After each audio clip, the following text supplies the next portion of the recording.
কোমরে অস্ত্র নেই, দেশে বিদেশে উচ্চতর ট্রেনিং নেই, না আছে অভিজ্ঞতা, না আছে মামলা কিংবা জেলে ভরার ক্ষমতা।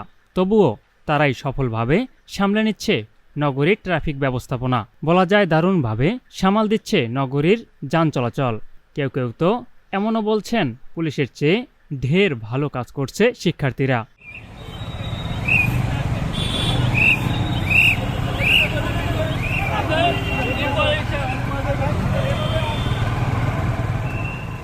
পথ বন্ধ করে বাঁকা হয়ে দাঁড়ানো বাস ঠেকাতে গলদঘর্ম ছিল পুলিশ।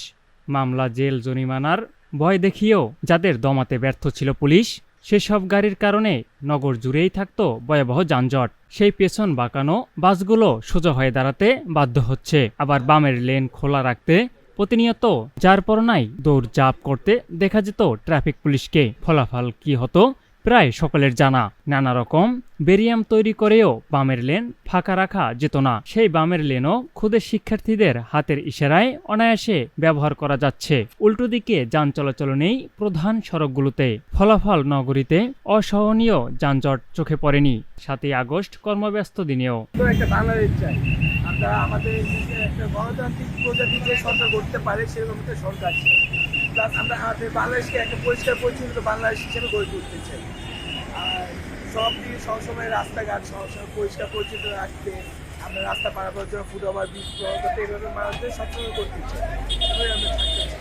আমাদের বর্তমান পরিস্থিতি আলহামদুলিল্লাহ।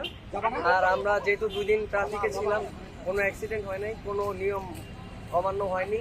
এমন একটা সরকার চাই যেটা হচ্ছে আমাদের সবকিছু করবে, দেখবে আমাদের বিষয়গুলো। তবে একথা ঠিক, অন্যান্য স্বাভাবিক সময়ের তুলনায় রাস্তাঘাটে এখনও যানবাহনের চাপ সেভাবে লক্ষণীয় নয়। যানবাহনের চাপের পাশাপাশি শৃঙ্খলার অভাবে বেশি জট তৈরি হতো। আজকে ছাত্রদের কাছে জব্দ হওয়ার ভয়ে অনেকে লেন মেনে চলছে। এতে করে রাস্তার জট সেভাবে দেখা যাচ্ছে না।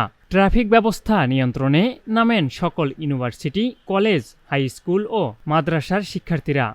এ সময় ট্রাফিকের দায়িত্বের পাশাপাশি সড়কে ময়লা আবর্জনা পরিষ্কার করে সকল শিক্ষার্থীরা।